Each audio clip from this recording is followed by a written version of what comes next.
Bakit mataas ang langit?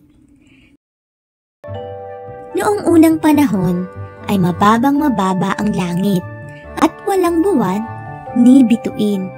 Bakit kaya tumaas ang langit? Si Maria at ang kanyang nanay ay nakatira sa isang bahay kubo.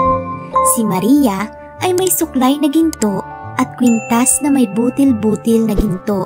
Halos araw-araw ay isinusukat niya ang suklay at kwintas at tinitingnan niya sa kanyang anino sa tubig kung siya ay maganda.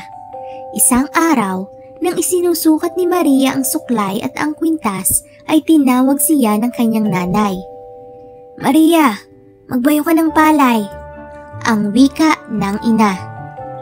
"Opo," ang sagot ni Maria, ngunit hindi siya kumikilos. "Maria, magmadali ka," ang tawag na muli ng matanda. "Wala tayong bigas na isasaing." "Opo, sandali lamang," ang tugon ni Maria, ngunit hindi niya inalis ang kanyang tingin sa kanyang anino sa tubig. "Maria, sinabi ko na sa iyong magbayo ka ng palay. Madali ka!" Ang galit na utos ng matanda. Tumindig si Maria at tuloy-tuloy siya sa lusong ng palay. Hindi na niya naalis ang suklay at ang kwintas. Nalalaman niyang kapag galit na ang kanyang nanay ay dapat siyang sumunod ng madali. Nagbayo na siya ng nagbayo ng palay. Pagkatapos ng ilang sandali, siya ay pinawisan. "Napupuno ng pawis ang aking kwintas," ang wika ni Maria sa sarili. Hinubad niya ang kwintas.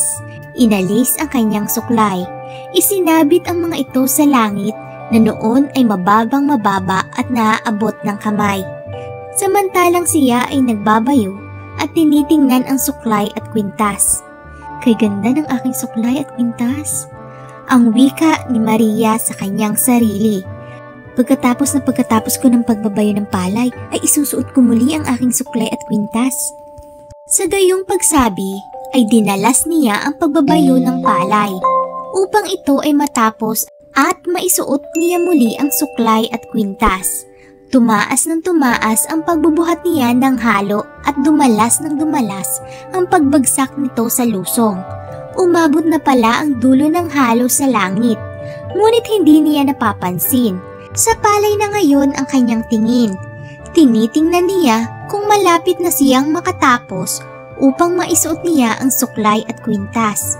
Itinaas pa niyang lalo ang pagbuhat ng halo upang lumakas ang pagbagsak nito sa lusong at nang madaling mabayo ang palay.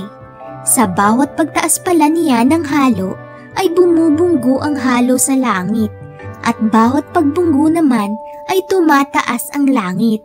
Nang mapuna ni Maria ang nangyayari ay mataas na ang langit. Tangay-tangay ang kanyang gintong suklay at kwintas. Hindi na niya maabot ang mga ito. Tumaas ng tumaas ang langit. Tumaas din ng tumaas ang suklay at kwintas. Noong gabing yaon ay umupo si Maria sa may bintana at tinitingnan niya ang langit na ngayon ay mataas na.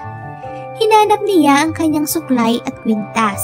Naroon ang kanyang gintong suklay at siyang naging buwan.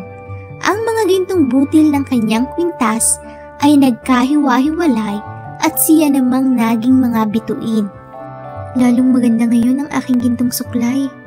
At anong kinang ng mga butil ng aking kwintas?" ang wika ni Maria sa kanyang sarili. Thank you for watching. Please subscribe.